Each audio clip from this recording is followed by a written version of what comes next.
Inclusive election participant যত বেশি থাকবে প্রতিদ্বন্দ্বিতা তত বেশি হবে। সে কারণে রিটার্নিং অফিসারদেরও এই ধরনের ভুলগুলো যেন আগামীতে যে কমিশন যেগুলোকে রেকটিফাই করে দিচ্ছে সেগুলো যেন ওনারাও আগামীতে করতে পারেন, এটা আসলে একটা বিষয়। এবং পরবর্তীতে নির্বাচন কমিশন, মাননীয় কমিশন বৈধ ঘোষণা করেছেন দুজন স্বতন্ত্র প্রার্থীকে। আর একটা বিষয় ছিল যেটা অত্যন্ত গুরুত্বপূর্ণ, যে দ্বৈত নাগরিকের ক্ষেত্রে একটা হিয়ারিং হয়েছে, সেটা অনেকের বিরুদ্ধে আপিল করা হয়েছে, আবার অনেক প্রার্থীকে নির্বাচন কমিশন সুমোটো নির্বাচন কমিশনে ডেকেছেন। তো সেই বিষয়গুলোর উপরে হিয়ারিং হয়েছে। রুহুল কুদ্দুস কাজল ছিলেন, আহসানুল করিম ছিলেন, আমি নিজেও শুনানিতে অংশগ্রহণ করেছি। আমার একটা বক্তব্য ছিল যে একটা গুলি যখন আপনি ট্রিগার দাবেন তখন সেই গুলি কিন্তু 10 ফিট, 20 ফিট, 50 ফিট, 100 ফিট যেখানে যাক টার্গেটে লাগার আগে আপনি সেটা আর ফেরত আনতে পারবেন না। আপনি যখনই ডিক্লারেশন দেন আপনার যে নাগরিকত্ব পরিত্যাগের জন্য, যে রিনাউন্সিয়েশন যেটাকে বলি আমরা, এবং পৃথিবীর বিভিন্ন দেশে বিভিন্ন ধরনের আইন আছে, এই রিনাউন্সমেন্টটা কবে রেজিস্টার হবে সেটা সেই সব দেশের নিয়ন্ত্রণে, সেটা আমার নিয়ন্ত্রণে না, কিংবা বাংলাদেশেরও আইন দ্বারা নিয়ন্ত্রিত না।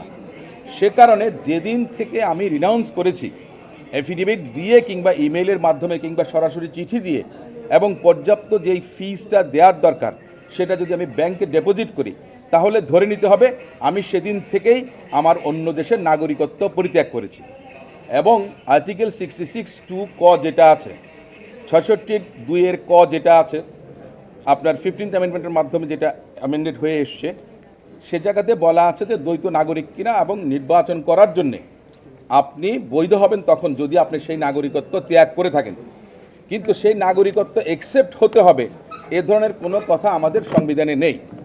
যার কারণে এই যে দ্বৈত নাগরিক যারা আপনার মনোনয়ন পেয়েছেন বা মনোনয়নপত্র দাখিল করেছেন, কারো বৈধ হয়েছে কিংবা কারো অবৈধ হয়েছে, কিন্তু একটা বিষয়, যেহেতু পৃথিবীর বিভিন্ন দেশে বিভিন্ন ধরনের আইন, যেমন মার্কিন যুক্তরাষ্ট্রে আপনি যদি কনসুলারের সামনে অ্যাফিডেভিট করেন, ওথ করেন যে আপনি পরিত্যাগ করছেন, তাহলে সেটা ওদিন থেকে কার্যকর।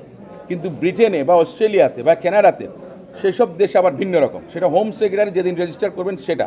কিন্তু সেটা আমি জানি না, আপনিও জানেন না যে কবে হবে, কিন্তু আমার যে ইন্টেনশনটা সেটা আমি এক্সপ্রেস করেছি, এবং সেটা করার পর আপনি এটা রিভোক করতে পারবেন না।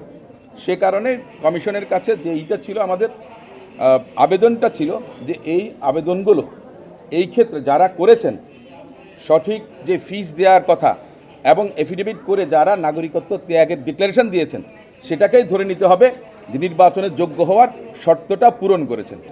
এটা আপনার দেখেন, সবারই মত প্রকাশের স্বাধীনতা আছে, ভুল বলুক বা শুদ্ধ বলুক, যে কেউ বলতে পারেন।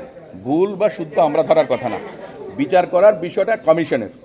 এবং একজন পক্ষ হয়ে আপনার যিনি আবেদন করেছিলেন যে নাগরিক হিসেবে তিনি আবেদন করেছেন যে এই দ্বৈত নাগরিকত্বের বিষয়টা যে সেটা আপনার যেন বার হিসেবে অ্যাকসেপ্ট করা হয়, অর্থাৎ ওনারা যেন নির্বাচন করতে না পারেন, এ ধরনের মন্তব্য দিয়েছেন।